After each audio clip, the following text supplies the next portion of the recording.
بسم اللہ الرحمن الرحیم لا يحب اللہ الجہر بالسوء من القول الا من ظلم وکان اللہ سمیعا علیما ان تبدوا خیرا او تخفوه او تعفوا عن سوء فإن اللہ کان عفوا قدیرا ان الذين يكفرون بالله ورسله ويريدون ان يفرقوا بين الله ورسله ويقولون نؤمن ببعض ونكفر ببعض ويريدون أن يتخذوا بين ذلك سبيلا أولئك هم الكافرون حقا وأعتدنا للكافرين عذابا مهينا صدق اللہ مولانا العظیم۔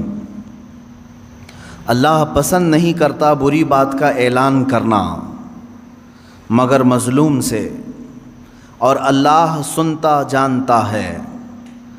اگر تم کوئی بھلائی علانیہ کرو یا چھپ کر یا کسی کی برائی سے درگزر کرو تو بے شک اللہ معاف کرنے والا قدرت والا ہے۔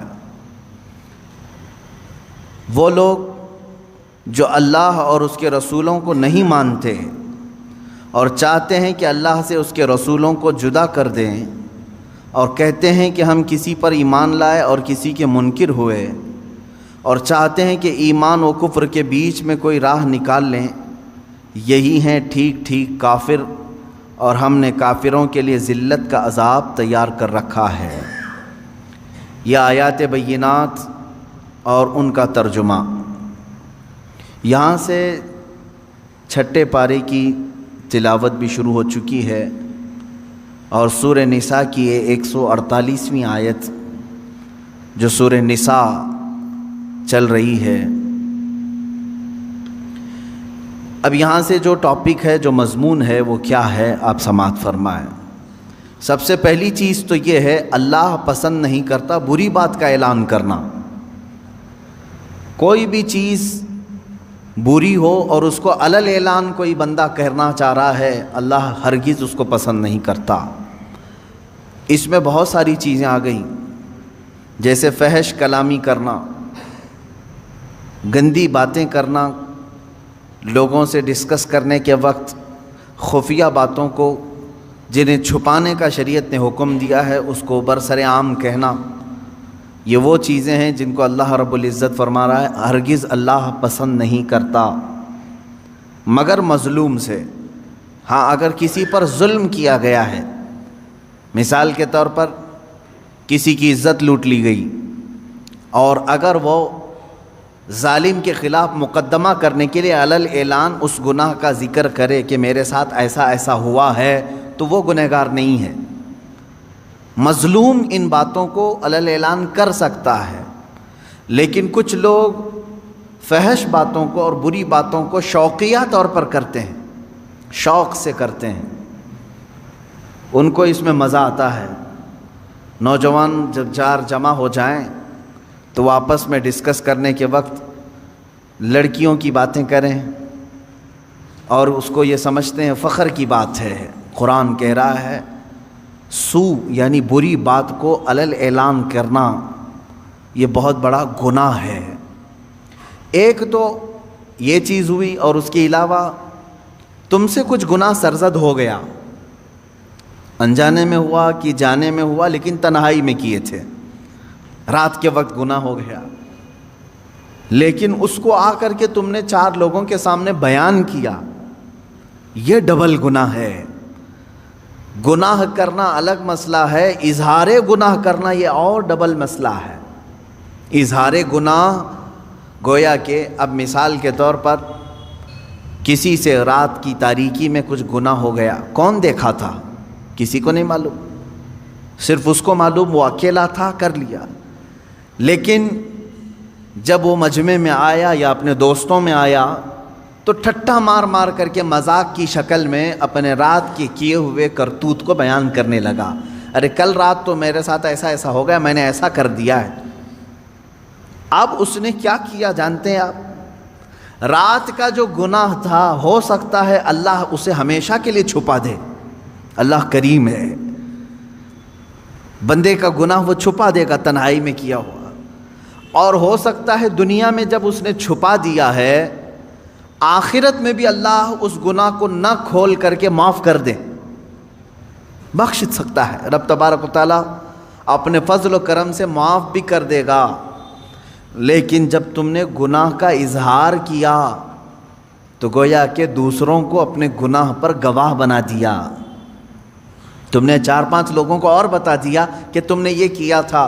اب مجھے بتاؤ قیامت کے دن جب ان گناہوں پر تم بخشش کا سوال کرو گے کہ اللہ مجھے ان تمام چیزوں سے چھٹی دے دے، معاف کر دے، تو جن جن تک تم نے یہ ساری باتیں بتائی تھی وہ بھی کھڑے ہو جائیں گے کہ اگر اس کی یہ چیزیں معاف ہو سکتی ہیں تو ہماری کیوں نہیں معاف ہو سکتی، ہماری بھی معاف کی جائیں۔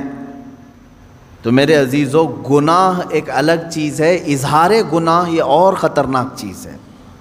چھپانے کا حکم ہے، جب کسی سے کچھ گناہ ہو جائے تو اسے چھپا دیا جائے۔ عزیزان گرامی وقار، اسی لیے جانتے ہیں اللہ تبارک و تعالیٰ نے عیبوں کو چھپانے پر بہت زیادہ اجر و ثواب کا اعلان فرمایا، اور حدیث رسول صلی اللہ تعالیٰ علیہ وسلم ہے، جس نے اپنے بھائی کے عیب چھپائے قیامت کے دن اللہ اس کے عیبوں کو چھپائے گا۔ تم ستر پوشی کرو، علل اعلان برائیوں کا تذکرہ نہ کرو، اللہ تمہارے بھی بہت ساری چیزیں چھپا دے گا۔ تم چاہتے ہو کہ تمہارا کچھ نہ کھلے تو دوسروں کا بھی کھلنے نہ دو، ان کی پردہ پوشی کرو۔ مجھے چند دنوں قبل ایک صاحب نے یہ سوال کیا تھا کہ کوئی مولوی صاحب ہیں یا مؤذن صاحب ہیں، میتوں کو نہلاتے ہیں، اور کسی جگہ میت کو نہلانے کے بعد انہوں نے فلاں فلاں باتیں کہیں کہ میں نے ایسے ایسے مردے دیکھے، فلاں کا چہرہ ایسا ہو گیا تھا، فلاں کا ایسا ہو گیا تھا۔ ان میتوں کے متعلق وہ اس طرح کی باتیں کرتے ہیں، اور پھر لوگوں کو یہ کہتے ہیں کہ تم ڈر جاؤ، یا اپنی دھاک ان پر جماتے ہیں اور یہ کہتے ہیں کہ اگر تم فلاں فلاں میرا کام نہیں کرو گے تو تمہارے باپ کو میں نہلایا ہوں سب لوگوں کو بتا دوں گا، معاذ اللہ رب العالمین۔ اسی لیے جانتے ہیں آپ، ایک صاحب نے فون کر کے ہم سے یہ مسئلہ پوچھا کہ وہ اس طرح سے دھمکی بھی دے رہے ہیں کہ کچھ لوگوں کو، کیا مسئلہ ہے؟ اسی لیے شریعت طاہرہ نے حکم یہ دیا ہے اپنی میت کو نہلانے کے لیے بھی ایسا آدمی ہو جو پرہیزگار ہو۔ ہاں یہ حکم ہے، جو پرہیزگار ہو، جو تقوی شعار ہو، اس کو نہلانے کے لیے بھیجا جائے، وہ آدمی نہلائے میتوں کو۔ کیوں اس طرح کا حکم شریعت طاہرہ نے دیا؟ اس کی وجہ یہ ہے کہ اگر وہ نہلانے کے دوران کوئی عیب دیکھتا ہے تو اسے وہیں چھپا دے۔ مسلمان کے عیب کو ظاہر کرنا بہت بڑا گناہ ہے۔ جب آپ میت کا کوئی عیب نہیں بیان کر سکتے تو پھر زندوں کا عیب کیسے بیان کر سکتے ہیں؟ زندے کو تو اور مجمع میں رہنا ہے، میت کو تو اب قبرستان میں جانا ہے۔ اب اس کے تم جو برائیاں بیان کر رہے ہو میت کی، یہاں تو کوئی اس کو اب برا بھلا کہنے والا کوئی نہیں رہے گا، وہ تو قبرستان اپنے الگ شہر چلا گیا۔ لیکن شریعت نے جب میت کی برائیاں کرنے کو منع کیا ہے تو آپ اندازہ کریں زندوں کے عیبوں کو کھولنا کتنا بڑا گناہ ہے۔ اور ایک بات یہ بھی یاد رکھ لیں، جنہوں نے مسئلہ مجھ سے پوچھا تھا میں ان کو یہاں ذکر کر کے میسج بھی دے دیتا ہوں، جو بندہ چاہے وہ مولوی ہو، مؤذن ہو، جس نے بھی ایسی حرکتیں کی ہیں کہ میتوں کو نہلانے کے بعد ان کے گھر والوں کے ساتھ بلیک میلنگ کرنا، میں کہتا ہوں ایسا شخص فاسق و فاجر ہے، بدترین گنہگار ہے، اور اسے آئندہ اس طرح مومن میتوں کو نہلانے کا کام ہرگز نہ دیا جائے۔ یہ بات آپ سمجھ کر کے چلیں کہ مومن وہ ہے جو اپنے دوسرے مومن بھائیوں کی عیب پوشی کرے، یعنی چھپا دے۔ اب دیکھیں آیت پڑھیں، یہاں پر جس بات کا ذکر ہے وہ باتوں کا ہے، لا يحب اللہ الجہر بالسوء من القول، باتوں میں بری بات علل اعلان کرنا اللہ کو سخت ناپسند ہے، بری باتیں۔ اس میں کیا کیا چیزیں آ گئیں؟ وہ سارے گانے جن میں فحاشیاں ہوتی ہیں وہ بھی اس میں آ گئیں، اللہ ہرگز نہیں پسند کرتا۔ بعض لوگ یہ سمجھتے ہیں فیشن ہے، اس میں غلیظ باتیں ہوتی ہیں۔ بعض شعراء ایسے ہوتے ہیں، شاعر لوگ، جس میں غلاظت بھری ہوئی ہوتی ہے، عورتوں کے اندرونی معاملات پر گفتگو کرنا اور اس پر شعر و شاعری کرنا، اور فحاشیت کی طرف خصوصیت کے ساتھ کچھ شعر ایسے ہوتے ہیں جن سے شہوت کو ابھارا جائے۔ میرے عزیزو، یہ تمام باتیں اس آیت کے اندر ہیں۔ اللہ نے فرمایا ایسی بری بات کا علل اعلان کرنا اللہ رب العزت کو سخت ناپسند ہے، سخت ناپسند ہے۔ ایک حدیث میں نے پڑھی، آپ سب توجہ رکھیں میرے عزیزو، بچوں، جوان۔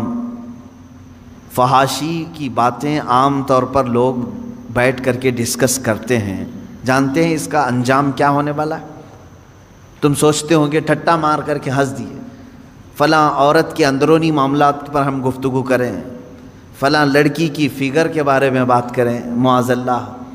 ایسے بہت ساری چیزیں ہیں جو غلاظت ہے، اس کو علل اعلان آدمی کر رہا ہے۔ اس کا انجام کیا ہے؟ حدیث پاک میں ہے، فرمایا گیا جب وہ مرتا ہے تو اس کے منہ سے ایک اتنی تیز بدبو نکلتی ہے جس سے جہنم بھی کانپنے لگتا ہے۔ یہ ہو سکتا ہے کہ سامنے والوں کو نہ سونگھنے میں آئے جو اس وقت میت کے ہیں، لیکن یہ باطنی بدبو اس کے منہ سے نکلتی ہے جس سے جہنم کانپنے لگتا ہے۔ اتنی خطرناک بدبو اس کے منہ سے نکالی جائے گی جو اپنی زندگی میں فحش کلامی کرتا تھا۔ میرے عزیزو، گناہ کس سے نہیں ہوتے ہیں؟ گناہ بہت سارے لوگوں سے ہو جاتے ہیں، لیکن ان گناہوں کا اظہار کرنا اپنی زبان سے یہ غلیظ گناہ ہے، سخت ترین گناہ ہے۔ تم لوگوں کے سامنے بیٹھ کر کے جب بیان کرو گے تو اس کا مطلب یہ ہوا کہ اللہ کو تم سینہ زوری کر رہے ہو، اترا کر کے بتا رہے ہو، دیکھ میں نے چھپ کر کے کیا بھی اور سب کو بتا بھی رہا ہوں، کون میرا کیا کر لے گا، معاذ اللہ رب العالمین۔ تو گویا کہ تم رب ذوالجلال سے کوئی خوف نہیں رکھتے۔ مومن کی شان یہ ہے کہ انجانے میں، بھولے میں گناہ ہو گیا تو سر جھکا کر کے چلتا ہے، شرمندگی سے ڈرتا ہے، کہیں میرے مولا کی پکڑ نہ ہو جائے، رات میں مجھ سے ایسی خطا ہو گئی ہے، مجھ سے غلطی ہو گئی ہے، گناہ ہو گیا ہے۔ اب وہ دن بھر شرم سے چلتا رہتا ہے، شرماتا رہتا ہے، میں آسمان کی طرف منہ کیسے اٹھاؤں، رب تبارک و تعالی مجھ سے خفا تو نہیں ہے، ناراض تو نہیں۔ یہ فیلنگ مومن کی ہوتی ہے، لیکن جب کسی کے دل سے ایمان رخصت ہو رہا ہوتا ہے تو وہ گناہوں پر فخر کرنے لگتا ہے۔ کل رات میں نے جو کیا اچھا ہی کیا، کون سا برا کام کیا، اور پھر 4 لوگوں کو اپنے گناہ پہ گواہ بھی بناتا ہے۔ اس چیز سے، اس حرکت سے ہمیشہ بچتے رہے۔ گناہ کرنا اور ہے، اظہار گناہ اور بڑا گناہ ہے۔ دوسری چیز، فحش کلامی، یعنی مذاق میں بھی ہو، ایسا مذاق کرنا جس میں غلاظتوں کا ذکر آئے، چاہے وہ شہوت کی باتیں ہوں، عورتوں کی باتیں ہوں، مردوں کی باتیں ہوں، اس طرح کی باتیں کرنا جو آپ اپنے ماں باپ کے ساتھ اور اپنے بیٹے بیٹیوں کے ساتھ کرنا مناسب نہیں سمجھتے۔ یہ وہ فحش کلامی ہے جو دوستوں کے ساتھ اکثر لوگ کر جاتے ہیں۔ میرے عزیزو، ایک اس میں سے ایکسیپشن ہے، اس کو فحش نہیں کہیں گے، فحش نہیں۔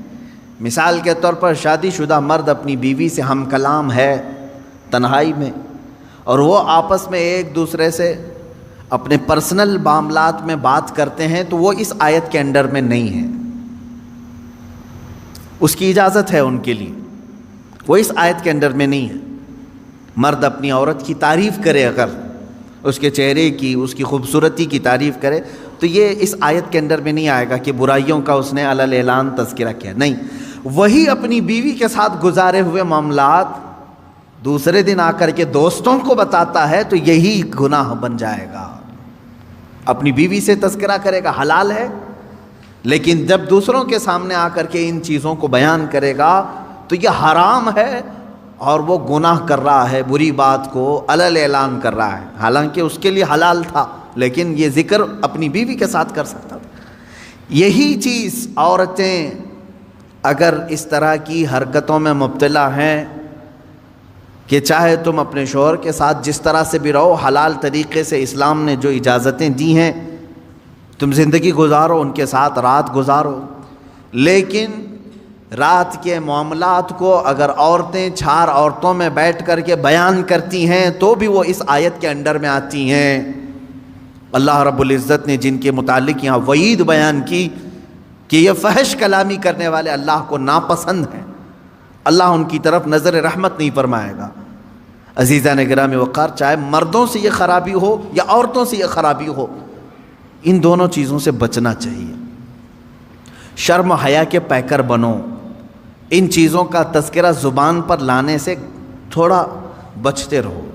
ایک بات یہ بھی یاد رکھ لیں، آدمی کے نسب کا بھی پتہ بعض بزرگوں نے فرمایا اس کی زبان سے چلتا ہے۔ اگر زیادہ فحش کلامی کرتا ہے، غلیظ جملے بکتا ہے، تو اس کے نسب کے متعلق بھی بعض علماء نے انگلی اٹھائی ہے، کیونکہ شریف نسل والا آدمی اپنی زبان پر غلیظ باتیں لانے سے کتراتا ہے۔ جیسے ابھی عشاء کی نماز میں ہم نے ایک سورہ قلم کی تلاوت کی ہے، اس میں ایک بندے ولید بن مغیرہ کی 10 برائیاں اللہ نے گنائی ہیں۔ 10 برائیاں۔ وہ کیا کیا کرتا تھا؟ حضور پاک صلی اللہ تعالیٰ علیہ وسلم کو گالیاں دیتا تھا، رسول پاک صلی اللہ تعالیٰ علیہ وسلم کو کبھی جادوگر بولتا تھا، وہ کہتا کہ کبھی ان کو مرگی آتی ہے، بیمار ہیں، یہ سب جملے بکتا تھا۔ یہاں تک کہ حضور صلی اللہ علیہ وسلم جب آیتیں تلاوت کرتے تو یہ کہتا یہ تو پرانے لوگوں کی لکھی ہوئی آیتیں کہیں سے چرا کے تم لائے ہو، تو اس طرح کے جملے کہتا تھا۔ تو قرآن نے اس کے متعلق کیا بتایا؟ وہی جو ابھی میں نے جسٹ تھوڑی دیر پہلے کہا، فحش کلامی جو ہے وہ نسب کے اوپر شک پیدا کرتی ہے۔ قرآن نے کہا عتل بعد ذلک زنیم، یہ وہ شخص ہے جو زنا سے پیدا ہوا ہے، جو رسول مختار صلی اللہ تعالیٰ علیہ وسلم پر ایسی باتیں کر رہا ہے، جھوٹے الزامات لگا رہا ہے، تہمتیں لگا رہا ہے، اس کے نسب میں خرابی ہے۔ ولید بن مغیرہ مشہور شخص ہے، اور جب قرآن نے یہ بیان کیا تو دوڑتا ہوا اپنی ماں کے پاس گیا، کہا قرآن نے میری برائیاں گنائی اور یہ بھی کہا ہے کہ میں زنا سے پیدا ہوا ہوں، میرے باپ کا نام تو مغیرہ ہے۔ اپنی ماں کو گرا دیا، اس کے سینے پر بیٹھ گیا، کہا سچ سچ بتا میں کس کا بیٹا ہوں۔ اس کی ماں نے کہا بیٹا ولید، تو اگر مغیرہ کا ہی بیٹا ہوتا تو اپنی ماں کے سینے پہ چڑھ کے نہیں بیٹھا ہوتا۔ بات در حقیقت یہ ہے، بکریاں چرانے والے ایک آدمی سے مجھے عشق ہو گیا تھا، میں نے اس کے ساتھ بدکاری کر لی، میں نے اس چرواہے سے زنا کر لیا، اسی نطفے سے تو پیدا ہوا۔ ماں نے اس شک کو بھی دور کر دیا، قرآن نے جو بتایا وہ حق ہو کر نکلا۔ یہاں سے پتہ چلتا ہے کہ ہر گستاخ رسول کا نطفہ پلید ہے، جو رسول کریم صلی اللہ تعالیٰ علیہ وسلم کی طرف انگلی اٹھائے اس کے نسب میں خرابی ہے۔ اور دوسری بات جو میں نے ابھی بتائی، فحش کلامی کرنے والا، غلیظ باتیں کرنے والا، وہ بھی اپنے نسب پر شک پیدا کر دیتا ہے لوگوں کے دل میں۔ اس لیے گالی گلوچ زیادہ نہ کریں۔ لوگ تمہارے خاندانوں کو پہچانیں گے تمہاری زبان سے، تمہارے کلمات سے، تمہارے جملوں سے۔ تمہارے خاندانوں کو اگر محفوظ لوگوں تک پہنچانا ہے، اچھے خاندان کا ہونے کا پتہ دینا ہے، زبان کو سنبھال کر کے رکھو۔ اگر تمہاری زبان بہکتی ہے، بات بات پر گالی سے بات کرتے ہو، تو پھر اہل علم تو سمجھ جائیں گے، عام لوگ سمجھیں یا نہ سمجھیں، ہم سمجھ جائیں گے، یا جو اہل علم ہیں وہ سمجھیں گے کہ اس کی زبان پر جو غلاظتیں ہیں اس میں کسی اور کی خطا بھی ہو سکتی ہے، اس کے نسب کی خرابی ہو سکتی ہے، خاندان کا پتہ دیتی ہیں ایسی چیزیں۔ اب آگے بڑھتے ہیں، اللہ رب العزت فرماتا ہے ان تبدو خیرا او تخفوہ عن سوء فإن اللہ کان عفوا قدیرا، اگر تم کوئی بھلائی علل اعلان کرو یا چھپ کر، یعنی کوئی بھی بھلائی، اب دیکھیں اس سے پہلے برائی کا تذکرہ ہوا، برائی اگر ہوئی تو علل اعلان ہرگز نہیں، اللہ پسند نہیں کرتا، لیکن بھلائی اگر تم علل اعلان کرو یا چھپ کر کرو، دونوں بھی اللہ قبول کرے گا، اللہ دونوں چیزوں کو پسند کرتا ہے۔ کچھ بھلائیاں ایسی ہیں جن کو علل اعلان کرنا ہے، اور کچھ بھلائیاں ایسی ہیں جن کو چھپا کر کرنا ہے۔ نیکیاں جو ہے نا سب چھپانے کا حکم نہیں ہے، بعض نیکیاں وہ ہیں جن کو علل اعلان کرنا ہے۔ نماز چھپ کر پڑھنے کا حکم نہیں ہے، میں سارے لوگوں کی نظروں میں آ کر کے جماعت سے نماز ادا کرو، علل اعلان کرو یہ نیکی۔ زکوٰۃ دینے کا بھی حکم یہ ہے، چھپا کر کے نہیں، دکھا کر کے دینا افضل ہے زکوٰۃ۔ باقی جو خیرات ہے، نفل خیرات، ایسا دو کہ دوسرے ہاتھ کو خبر بھی نہ ہو۔ دیکھیں آپ، نیکیاں بعض علل اعلان کرنا ہے اور بعض چھپا کر کے۔ نماز اگر کوئی کہتا ہے نہیں میں اپنے روم میں پڑھ لیتا ہوں، میں بند کر کے اکیلا پڑھ لیتا ہوں، منع کیا گیا ہے کہ یہ نیکی چھپ کر کے نہیں، دکھا کر کرنی ہے، علل اعلان کرو۔ اس کی وجہ کیا ہے؟ کئی وجوہات ہیں میرے عزیزوں۔ مسجدوں میں اذان دے کر تمہیں بلایا جا رہا ہے، اقامت بول کر کھڑا کیا جا رہا ہے، صفوں میں ترتیب دے کر کے تمہیں نماز پڑھائی جا رہی ہے ہر مسجد میں۔ کیوں؟ نماز تو تمہارے گھر میں بھی ہو سکتی ہے۔ اس کی وجہ یہ ہے کہ یہ اللہ کا فرض ہے۔ تم گھر میں پڑھتے ہوں گے، لیکن اگر تم سامنے نہیں آئے تو سارے مسلمان تمہارے بارے میں بدگمانی کریں گے کہ یہ بے نمازی آدمی ہے، بے نمازی آدمی، کبھی اس کو مسجد میں ہم نے نہیں دیکھا، اگرچہ تم نماز پڑھ رہے تھے، لیکن سارے مسلمان تمہیں کیا سمجھیں گے؟ بے نمازی سمجھیں گے۔ اور اللہ رب العزت کے ہاں ایک قانون یہ بھی ہے، حدیث رسول میں ہے، حضور نے فرمایا تمام مومنین جس کے بارے میں جو گمان رکھتے ہیں اللہ بھی اس کے ساتھ ویسا ہی فیصلہ کرے گا۔ ایک جنازہ آیا، صحابہ کھڑے تھے حضور صلی اللہ تعالیٰ علیہ وسلم کے ساتھ، جنازہ سامنے سے گزر گیا، صحابہ اس کی تعریف کرنے لگے، کیا اچھا آدمی تھا، بہت ہی بھلائی کرتا تھا، نیکیاں کرتا تھا۔ رسول کریم صلی اللہ علیہ وسلم نے فرمایا وجبت، واجب ہو گئی۔ تھوڑی دیر کے بعد ایک اور جنازہ آیا، صحابہ اکرام جو وہاں کھڑے تھے انہوں نے اس کی برائی کی کہ یہ آدمی اچھا نہیں تھا، بہت سارے لوگوں کے ساتھ اس نے برا کام کیا، ظلم کیا ہے، چلا گیا، ختم ہو گیا۔ رسول پاک صلی اللہ علیہ وسلم نے فرمایا وجبت، واجب ہو گئی۔ صحابہ نے پوچھا حضور دو جنازے آئے، دونوں پر آپ نے کہا وجبت، یعنی واجب ہو گئی، کیا چیز واجب ہوئی؟ اللہ کے نبی صلی اللہ علیہ وسلم نے فرمایا پہلے والا جنازہ جس کی تم نے تعریف کی اس پر جنت واجب ہو گئی، اور دوسرا والا جنازہ جس کی تم نے برائی کی اس پر دوزخ واجب ہو گئی۔ اس لیے کہ مومنین سب جس کے بارے میں جیسا گمان رکھتے ہیں اللہ تعالیٰ اس کے ساتھ ویسا فیصلہ کرے گا۔ اکثریت کی بات کر رہا ہوں میں، چند لوگوں کی بات نہیں۔ چند لوگ کسی کو بھی چور چور کہنے لگتے ہیں، ہاں جو سچا مومن ہے وہ حق بات کرے گا، اس میں سارے گھن کو نہ ملائیں گیہوں کے ساتھ۔ خیر، میں دو باتیں یہاں عرض کر رہا تھا کہ بھلائی جو ہے کچھ علل اعلان اور کچھ چھپ کر۔ نماز با جماعت علل اعلان پڑھنے کا حکم ہے، اور زکوٰۃ علل اعلان کرنا ہے، یعنی زکوٰۃ سب کو دکھا کر کے دے۔ دوسری اس میں حکمت یہ بھی ہے کہ زکوٰۃ دینے سے، کھل کر کے دینے سے جو نہیں دیتا اس کو ترغیب دلانا ہے کہ وہ بھی دے۔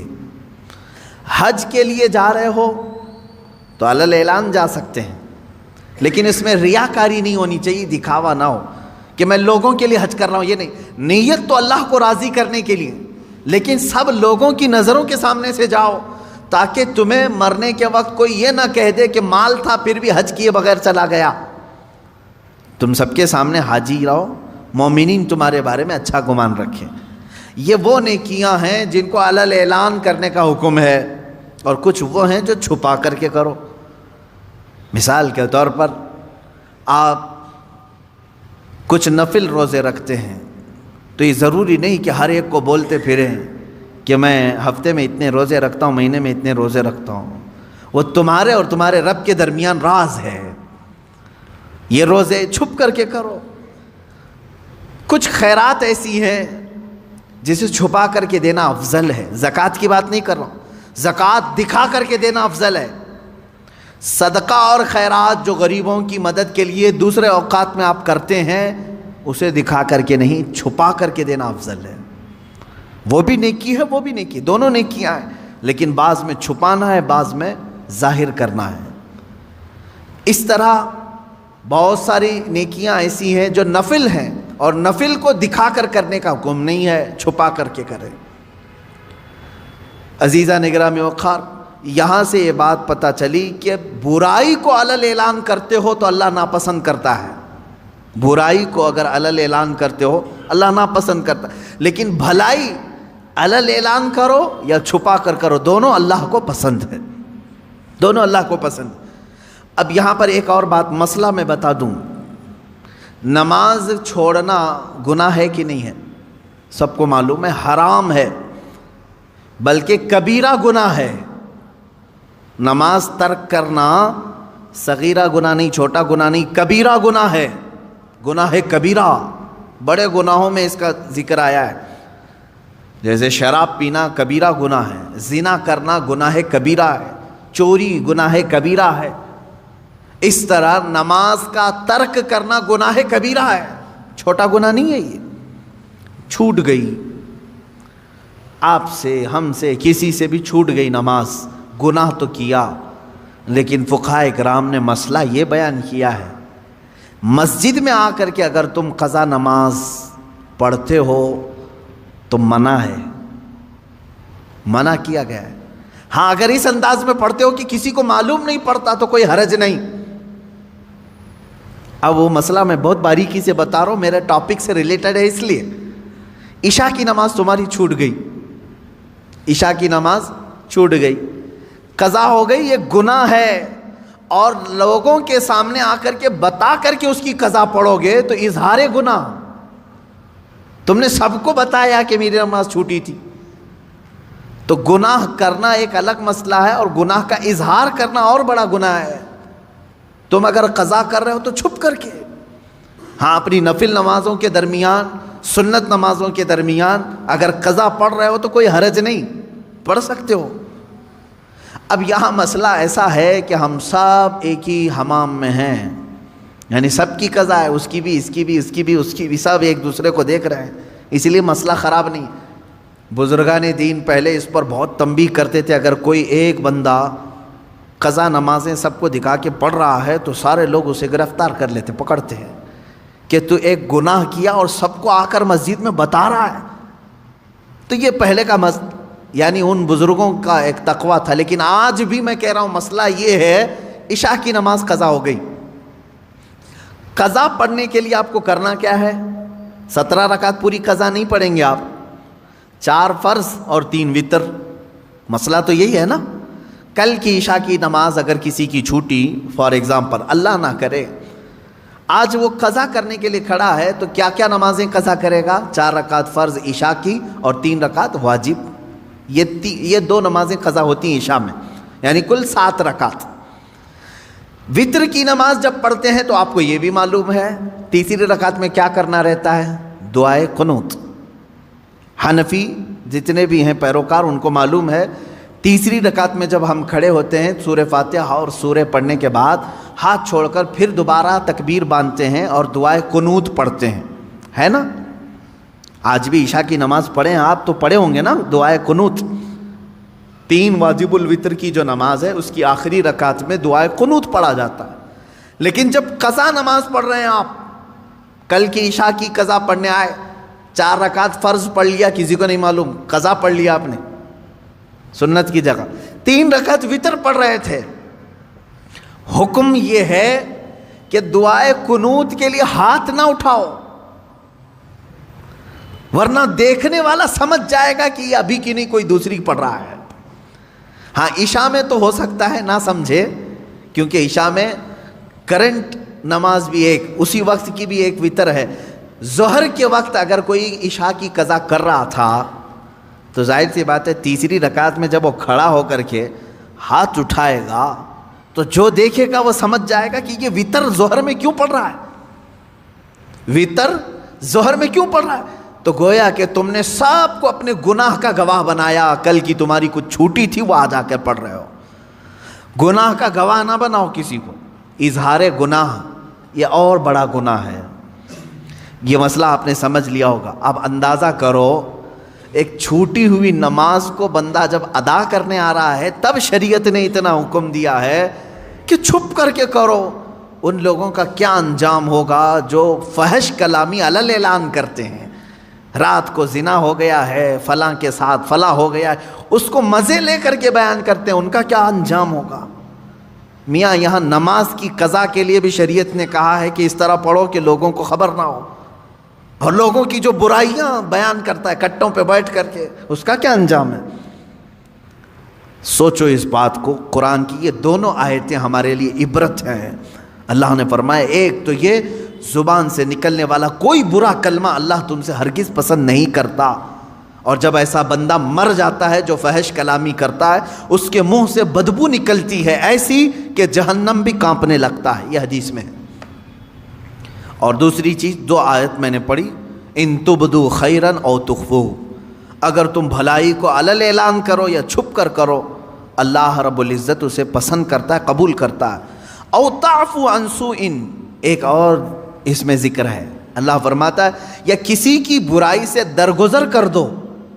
کسی کے اندر تم نے برائی دیکھی، اسے معاف کر دیا. فإن اللہ کان عفوا قدیرا، تو بے شک اللہ معاف کرنے والا، قدرت والا ہے. ایک بات یاد رکھیں، معاف کرنا کس کی صفت ہے؟ اللہ کی صفت. آپ سب کو معلوم ہے. رحم کرنا کس کی صفت ہے؟ اللہ. وہ رحیم بھی ہے، عفو بھی ہے.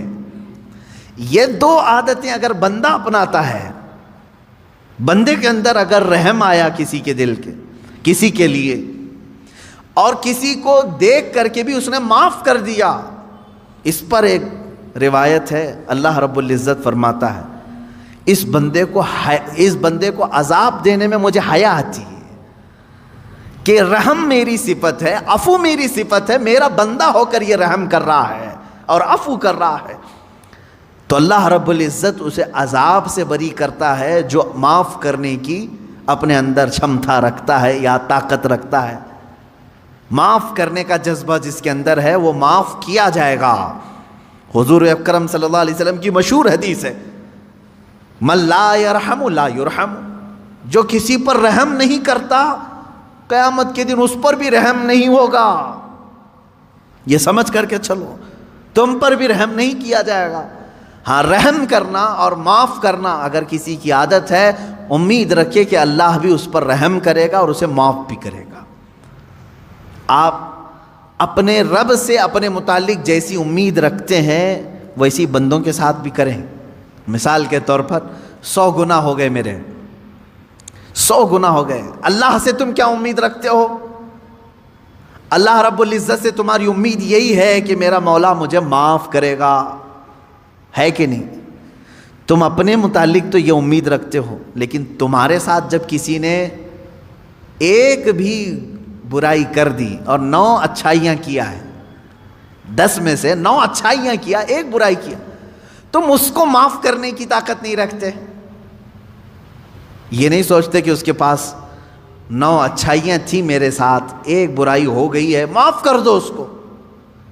تو یہ ایک بات یاد رکھو، تم اپنے رب سے 100 گناہ اپنے معاف کرانے کی امید لے کر بیٹھے ہو اور اپنے بھائی کے ایک گناہ کو معاف کرنا نہیں چاہتے، تو پھر بھول جاؤ تمہیں بھی قیامت کے دن معاف نہیں کیا جائے گا. اب ایک حدیث میں سناتا ہوں معاف کرنے کے متعلق، یہاں آئی ہے اس لیے ہمارے معاملات ہوتے ہیں ایک دوسرے کے. مرنے سے پہلے امت مصطفیٰ کو معاف کر کے مرو، کبھی بھی ہو. بدلے کی بھاونا، انتقام کا جذبہ نہ رہے، اللہ کے حوالے کر دو. میرے ساتھ جس نے بھی جو کچھ بھی کیا، اللہ تو منتقم حقیقی ہے، تو ہی دیکھ لے. اپنے معاملات چھوڑ دو اللہ کے اوپر. اور رہی بات کسی نے کچھ کیا ہے تو معاف کر دو. جب تم معاف کر کے مرو گے تو ہو سکتا ہے تم نے بھی کسی کو ٹھیس پہنچایا ہوگا، یا زبانی یا ہاتھ سے، کسی بھی طرح سے. ان کے بھی دل زخمی ہوں گے کسی نہ کسی کے. اب یہ رب تعالیٰ اپنے ذمہ کرم پر لیتا ہے، ان کے دلوں کو نرم کرتا ہے، وہ بھی تمہیں معاف کر دیتے ہیں جب تم معاف کر کے دنیا سے جاؤ گے. میں حدیث بتا رہا تھا، حدیث یہ ہے دو بھائیوں میں تکرار ہوئی، جھگڑا ہوا، ایک دوسرے سے دونوں کا کچھ نہ کچھ مباحثہ ہوا اور تکرار کے بعد دونوں الگ ہوئے جھگڑے کے بعد. لیکن ان میں سے ایک بھائی معافی مانگنے کے لیے آیا دوسرے کے پاس. بات یاد رکھیں، حضور پاک صلی اللہ علیہ وسلم فرماتے ہیں دو جھگڑوں کے بعد اپنے بھائی سے معافی مانگنے میں جو پہل کرے گا وہ قیامت کے دن میرے ساتھ پہلے جنت میں جائے گا، وہ جنت میں بھی پہلے ہوگا. یہی بات تو حضرت امام حسن اور امام حسین کے درمیان حضرت فاطمہ نے کہا تھا. دونوں چھوٹی عمر کے تھے، 6 سال یا 5 سال، دونوں میں کچھ تکرار ہوئی، بچپنے کی بات. لڑ کر کے آئے سیدہ زہرا سلام اللہ علیہا کے پاس. آپ کے پاس جیسی آئے تو انہوں نے کہا، ایک جملہ یہ کہا، بیٹا مجھے معلوم نہیں کس کی غلطی ہے کس کی خطا ہے. ماں فاطمہ تو زہرا رضی اللہ تعالیٰ عنہا فرما رہی ہیں مجھے یہ نہیں معلوم، لیکن ایک بات یاد رکھ لو کہ دونوں کے تکرار سے، دونوں کے جھگڑوں سے کہیں اللہ دونوں سے ناراض نہ ہو جائے، دونوں رونے لگے. کچھ بھی ہو جائے لیکن مولا ہمارا نہ روٹھے.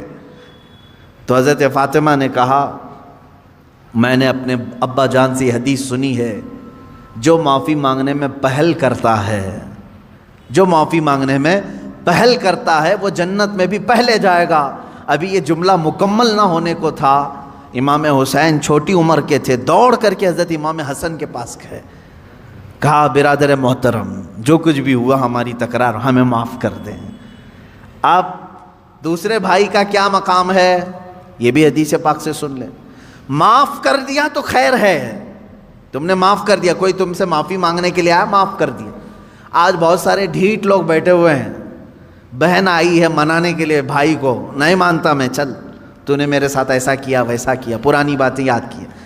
بھائی آیا ہے اس کے گھر میں شادی ہے، چلو بھیا آ جاؤ، نہیں، پرانے گڑے مردے نکال کر کے بھائی کو رخصت کر دیا. ہم تجھے معاف نہیں کریں گے، زندگی بھر معاف نہیں کریں گے. وہ لوگ بھی سن لیں، تمہاری ذمہ داری تھی معافی مانگنے کی، تم معافی مانگ لیے، بہت اچھا کیے کیونکہ پہلے جنت میں جاؤ گے.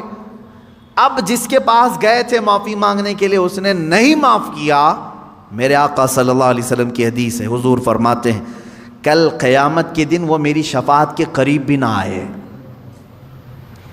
حضور نے فرمایا میری شفاعت کے قریب نہ آئے جو اپنے بھائی کو معاف نہیں کرنا چاہتا.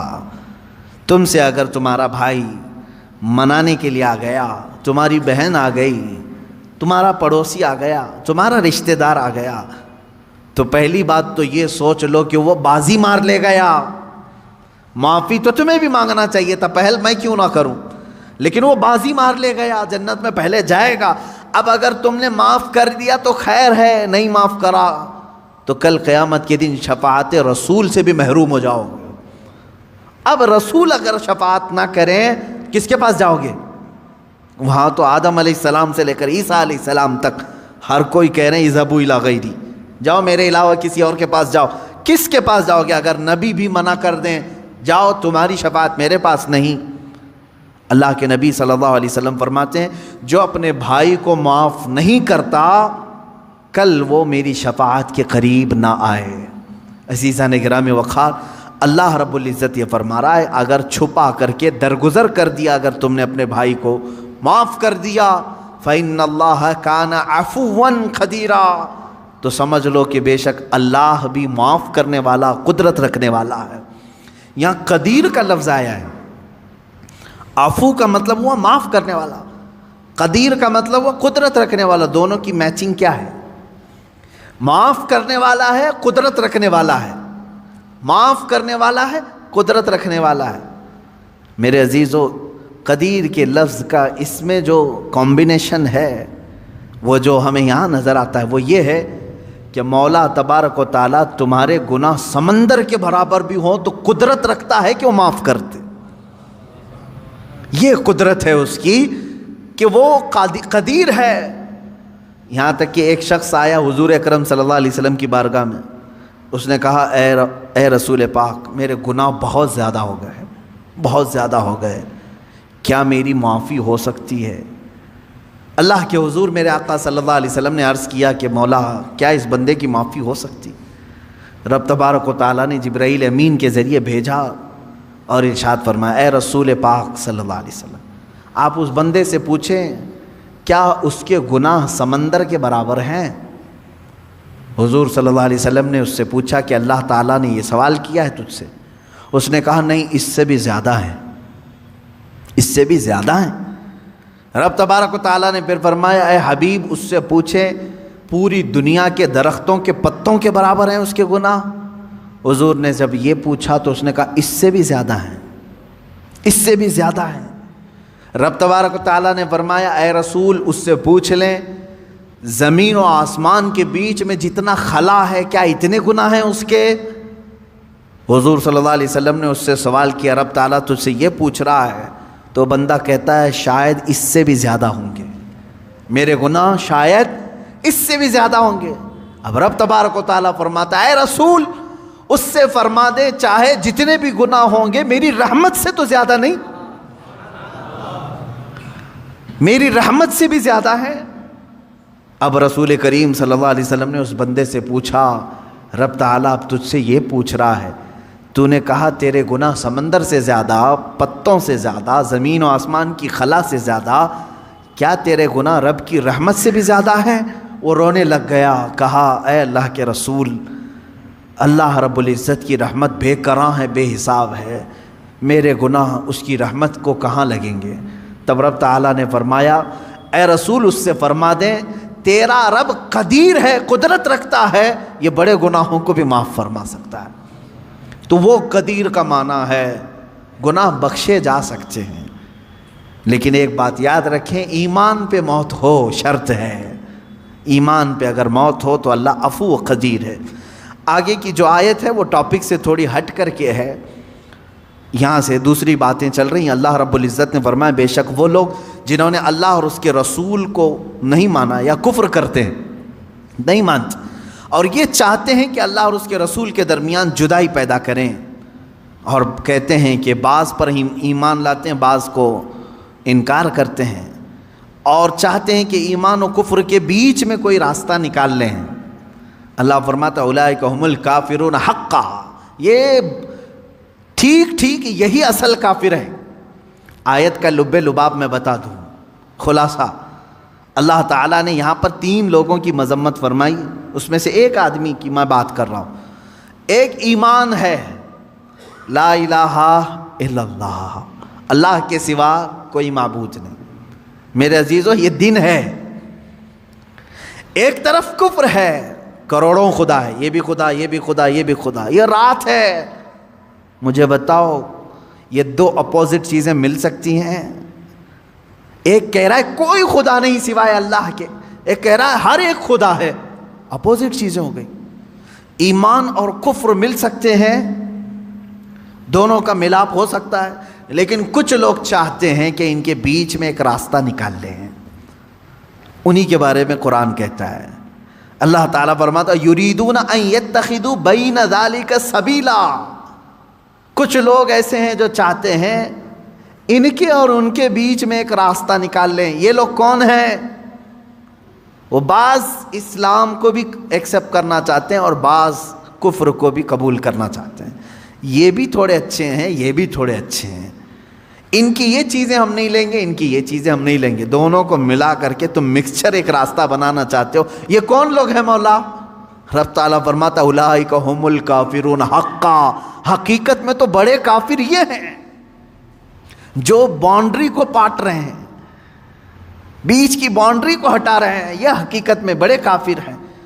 اللہ فرماتا وَأَعْتَدْنَا لِلْكَافِرِينَ عَذَابًا مُهِينًا، رب تعالیٰ فرماتا ہم نے کافروں کے لیے ذلت کا عذاب تیار رکھا ہے۔ میرے عزیزو اس میں ہونا کیا چاہیے؟ دیکھیں بعض لوگوں کو ایسا لگے گا کہ یہ کسی سے بھی ملنے کی بات نہیں کرتے، کیوں نہیں؟ آپ ملے، سارے لوگوں سے ملے، دنیا میں جتنے ریلیجنس ہیں سب سے ملے، آپ یہودی، عیسائی، ہندو، جو کچھ بھی ہیں سب سے ملے، اخلاق تم اپنے دکھاؤ ان کو۔ لیکن میں جس چیز کی بات کر رہا ہوں وہ یہ ہے کہ اپنے اخلاق کے ساتھ دوستی رکھی جا سکتی ہے لیکن ہر عقیدے کو ایکسیپٹ نہیں کیا جاتا.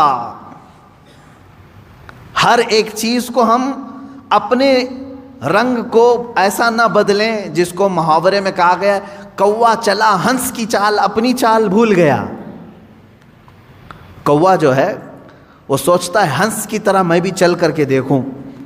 بعد میں ہوتا کیا ہے, وہ پریکٹس کرتے کرتے وہ ہنس کی طرح بھی نہیں چل پا رہا ہے اور اصلی کوا بھی نہیں رہا, بیچ کا ہو گیا, اس کو اپنی چال ہی ختم بھول گیا. اسی طرح کچھ لوگ ایسے ہیں جو سوچتے ہیں نہیں ہم سیکولر ہیں, ہم بیچ والے ہیں, ہم پورے مسلمان بھی نہیں بننا چاہتے, ہم پورے وہ بھی نہیں. وہ درمیان میں آ کر کے ان کو بعد میں یہ بھی بھول جاتے ہیں کہ ہم تھے کیا اصل. وہی کوے ہیں جو اپنی چال بھول گئے. اسی لیے کہا گیا ہے اللہ رب العزت نے تمہیں جس فطرت میں پیدا کیا ویسے ہی رہو, ویسے ہی رہو. اب اس کو ایک میں دوسری مثال بتا دوں. ایک بندہ ایسا ہے کتوں سے بہت پیار کرتا تھا, کتے اسے اچھے لگتے تھے, یہ تھا انسان لیکن کتوں سے اسے پیار تھا. تو اس نے یہ سوچا کہ میں تھوڑا انسان رہوں تھوڑا کتا بن کے رہوں. تو وہ کتوں کے ساتھ جاتا رہا, تھوڑا 4 پیر سے چلتا رہا, دونوں ہاتھ زمین پہ رکھنا اور گھٹنوں کے بل چلتا رہا. کتے جیسا منہ ہلاتے ہیں ویسا ہلاتا رہا کیونکہ اسے پیار تھا. اور تھا کیا, انسان. وہ کتوں سے پیار کی وجہ سے تھوڑا کتا بننے کی کوشش کرتا رہا, لیکن بہت دن وہ پریکٹس کر کر کے اس کی حالت ایسی ہو گئی کہ کتا تو بن نہیں سکا, کیونکہ نہ دم آئی نہ کان نکل پائے, کچھ نہیں ہو سکا, کتا نہیں بن سکا.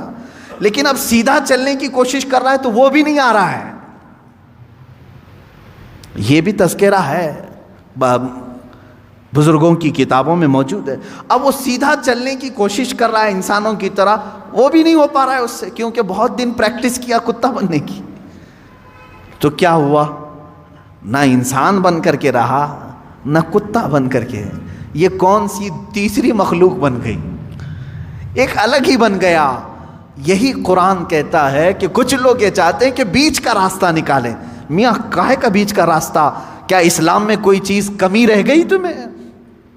جو اکبر بادشاہ نکالنے کی کوشش کیا تھا, دونوں کو میچ کر کے ملا کر کے ہم ایک نیا دین تیار کریں گے, نیا مذہب تیار کریں, یہ بھی ہم کو چاہیے یہ بھی ہم کو چاہیے, دونوں کو ملا کر کے. اکبر نے جو دین نیا شروع کیا تھا, اکبر بادشاہ, وہ مرتد ہو کر کے مر گیا بیچارہ, وہ وزیروں کی سن کر کے. اس نے کیا کیا تھا, دونوں کو میچ کرتے ہیں, مسجد میں اذان کی بجائے سیپ بجائیں گے تاکہ وہ بھی راضی رہیں گے. نماز پڑھو تم لیکن ممبر پر مورتی بھی رکھی جائے گی, دونوں چیزیں رہیں گی. میچ کر کے دونوں کو بیچ کا راستہ نکالنے کی کوشش کیا اور وہ بیچ کا بن کر کے رہ گیا. میرے عزیزو, یہ بات یاد رکھو, اللہ نے تمہیں جس فطرت میں پیدا کیا ہے اسی فطرت میں کامل بن کر کے رہو, اسی میں تمہاری عزت ہے, اسی میں تمہاری عزت ہے. قرآن کہتا ہے یا ایھا الذین آمنوا ادخلوا فی السلم کافہ, اے ایمان والو اسلام میں پورے کے پورے داخل ہو جاؤ, آدھا تیتر آدھا بٹیر نہیں, پورے کے پورے داخل ہو. حضرت عبداللہ بن سلام رضی اللہ تعالیٰ عنہ صحابی ہیں, صحابی رسول ہیں. آپ جانتے ہیں اس صحابی رسول کو ایک چیز پر اللہ کے رسول صلی اللہ علیہ وسلم نے منع فرما دیا. کیا؟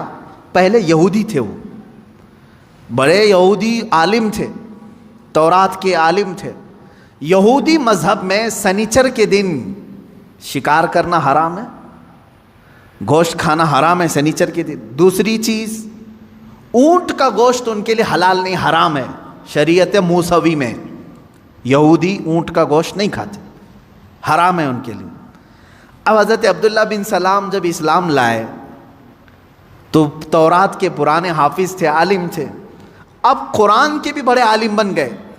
لیکن حضرت عبداللہ بن سلام کیا کرتے تھے, سنیچر کے دن گوشت نہیں کھاتے تھے, سنیچر کے دن گوشت نہیں کھاتے, اور اونٹ کا گوشت نہیں کھاتے تھے. ان کا اپنا اجتہاد تھا, وہ کیا سوچ کر کے کرتے تھے اس طرح سے جب صحابہ نے ان سے پوچھا تو انہوں نے کہا اسلام میں گوشت کھانا واجب تھوڑی نہ ہے، فرض ہے کیا اونٹ کا گوشت کھانا؟ کھاؤ تو ٹھیک ہے، نہیں کھاؤ تو کوئی بات نہیں، کھا لیا تو حلال ہے، واجب تو نہیں ہے، مینڈیٹری تو نہیں ہے۔ حضرت عبداللہ بن سلام نے کہا اسلام میں یہ واجب نہیں ہے اور میں چھوڑ دیتا ہوں، نہیں کھاتا ہوں، تو یہودی مذہب پر بھی عمل ہو جائے گا، اسلام پہ بھی عمل ہو جائے گا۔ سنیچر کے دن گوشت کھانا اسلام میں واجب تھوڑی نہ ہے، واجب نہیں ہے، نہیں کھائے گا تو کچھ فرق نہیں پڑتا، لیکن میں اگر نہیں کھاؤں گا سنیچر کے دن تو دونوں مذہب پر عمل ہو جائے گا، یہودی مذہب پر بھی کہ ان کے مذہب میں سنیچر کے دن گوشت کھانا حرام ہے، اس پر بھی عمل ہو جائے گا، اسلام پہ بھی عمل ہو جائے گا۔ جب انہوں نے ایسا کہا تو اللہ تعالیٰ نے آیت نازل فرما دی، یا ایھا الذین آمنوا ادخلوا فی السلم کافہ، اے ایمان والو اسلام میں پورے کے پورے آ جاؤ، آدھا اس پر عمل کرنا آدھا اس پر عمل کرنا نہیں، بلکہ پورے کے پورے اسلام میں داخل ہو جاؤ۔ تو درمیان کا راستہ نکالنے کی کوشش نہ کریں۔ میں نے بہت گمبھیر مثالیں دی ہیں، ہاں کچھ لوگوں کے لیے وہ حقیقت میں گمبھیر مثالیں ہیں کہ کتا بننے کی کوشش کرتے رہو گے، نہیں بن سکتے، کیونکہ تمہیں 2 پیر دیے ہیں، 2 ہاتھ دیے ہیں، تم ہاتھ سے اٹھا کر کے کھانا کھانے کی فطرت رکھتے ہو، لیکن جانور سے پیار ہے، ٹھیک ہے، اچھی بات ہے، کتے سے پیار ہے، اچھی بات ہے، کیونکہ ہم کتوں سے نفرت نہیں کرتے، کسی بھی جانور سے نفرت کرنے کا حکم نہیں دیا گیا ہے سوائے موذی اور نجس۔ کتے کو حراست کے لیے یعنی چوکیداری کے لیے رکھنے کی اجازت دی گئی، کھیتی باڑی کے نگرانی کے لیے رکھنے کی اجازت دی گئی ہے، ٹھیک ہے، تمہارا اپنا معاملہ، جانور یعنی اینیمل لورز آپ ہیں اگر رہو، لیکن بننے کی کوشش مت کرنا۔ پیار کرنا الگ چیز ہے، پورا بن جانا الگ چیز ہے، تم بن نہیں سکتے۔ اسی طرح اسلام دن ہے، کفر رات ہے، دونوں کے بیچ میں اگر تم نکالنے کی راستہ سوچو گے تو پھر کیا ہو جائے گا؟ وہی ہو جائے گا کہ تم پورے نہ اسلام میں رہ پاؤ گے نہ پورے کفار میں رہ پاؤ گے۔ اللہ رب العزت نے اسلام جیسی عظیم دولت سے تمہیں سرفراز کیا ہے تو اسی میں پورے کے پورے باقی رہو، اسی میں پورے کے پورے رہو۔ اچھا دوسرے مذاہب کی بھی میں بات کروں، دوسرے ریلیجن میں اگر کوئی پنڈت ہے، اگر وہ اپنے دھرم میں پورا پکا ہے تو ان کے دھرم میں اس کو اچھا سمجھا جاتا ہے کہ ڈاواں ڈول آدمی نہیں ہے، پورا ٹھیک ہے، پورے اس کو گرنتھ یاد ہیں، وید یاد ہیں، جو کچھ بھی ان کی مقدس کتابیں سب برابر کرتا ہے۔ لیکن ان میں سے اگر وہ کوئی ایسا شخص جو ادھر بھی ادھر بھی ہاتھ پیر مارتا رہتا ہے تو وہاں پر بھی وہ ذلیل ہو جاتا ہے۔ یہ سب کا معاملہ ہے، اسی لیے میں آپ سے بھی کہوں گا، اللہ تبارک و تعالیٰ نے اگر تمہیں دائرہ اسلام میں رکھا ہے تو اس کی قدر کرو، اور اپنی نیتا گیری بچانے کے لیے جگہ جگہ پوجا پاٹ کرنا تمہارے لیے شریعت کا حکم نہیں ہے۔ ہاں آپ اگر یہاں ہندوستان میں رہتے ہیں، آپ کے پڑوسی ہندو ہیں، نان مسلم ہیں، تو ہمارے لیے اجازت ہے کہ ان کے دل رکھنے کے لیے آپ ان سے دوستی رکھ سکتے ہیں۔ پڑوسی کے حقوق میں یہاں تک ہے، اسلام نے بتایا اگر وہ غمگین ہے تو اس کے غم کو دور کرنے کی کوشش کرو، اگر اس کے گھر میں کسی چیز کی کمی ہے تو پوری کرو، اگر ان میں کسی کا انتقال ہو جائے، مر جائے، تو تم اس کے ہاں تعزیت کے لیے جا سکتے ہو، اگرچہ دور کھڑے رہو۔ پڑوسیوں کے حقوق میں ہمیں اسلام نے یہ اجازت دی ہے، لیکن میرے عزیزو جہاں تک اسلام نے اجازت دی ہے اتنا کرتے رہو۔ میں نے پھر وہی مثال یاد دلائی، اگر کسی سے محبت ہے تو محبت رکھو، پورا وہ بننے کی کوشش مت کرو، درمیانی راستے میں جانے کی کوشش نہ کرو، تم اپنے اسلام کے ساتھ قائم رہو، تمہاری آئیڈینٹی اسی میں ہے، تمہاری آئیڈینٹی اسی میں ہے۔ ابھی جیسے ایک مسئلہ چھڑا ہے اتر پردیش میں، کسی مسجد میں ہنومان چالیسا کرانے کی بات کی گئی اور ایک کسی امام صاحب نے بلا کر کے اس میں ہنومان چالیسا پڑھایا، اور اس کو کیا کہا جا رہا ہے، سدبھاونا ہے، سب آپس میں محبت کے لیے ہے۔ کیا میں یہ پوچھنا چاہتا ہوں، سدبھاونا ایک طرف سے ہونی چاہیے؟ اگر مسجد میں کوئی ہنومان چالیسا کر رہا ہے تو کیا کوئی پنڈت اجازت دے گا کہ رام مندر جو بنا رہے وہاں ہم بھی پہلی اذان دے دیں، قرآن کی تلاوت کریں؟ کیا یہ سدبھاونا کی فکر ہر ایک کو ہے؟ نہیں ہے تو چھوڑو، ہم دعوت کہاں دے رہے ہیں آپ کو؟ آپ اپنی مندر میں پوجا کرو، سارے ہون کرو، ساری چیزیں تمہارے مقدسات جتنے اس پر عمل کرتے رہو۔ ہمیں ہماری مسجدوں میں جو ہمارے مقدسات ہیں اس پر عمل کرنے کی اجازت ہو، نہ چھیڑو، نہ کسی کے اندر دخل اندازی کرو۔ اسلام میں یہ تمام چیزیں نہیں ہیں۔ اب یہ جو درمیانی لوگ ہیں، نہیں تمہارے لیے مسجد کے دروازے کھلیں، تم آؤ، تمہارے پاٹ پڑھاؤ، میں ان لوگوں سے کہتا ہوں کیا تمہیں اس بات کا حکم اللہ نے دیا ہے؟ تم کو کس نے کہا ہے؟ اللہ کا گھر ہے یہ، تمہارے باپ کا گھر نہیں، رب تبارک و تعالیٰ کا گھر ہے، اس کے قانون کے مطابق ہی عمل ہو۔ میں کسی ہنومان چالیسے کے متعلق یہ نہیں کہہ رہا کہ وہ کیا ہے، واللہ اعلم۔ اگر ہندو اس کو مقدس سمجھتے ہیں اور پڑھتے ہیں تو جہاں من کرے وہاں پڑھیں، اپنی عبادت گاہوں میں پڑھیں، ہم خلل اندازی کبھی نہیں کریں گے، کیونکہ اسلام یہ کہتا ہے جو جس دین سے وابستہ ہے اس کو رہنے دو۔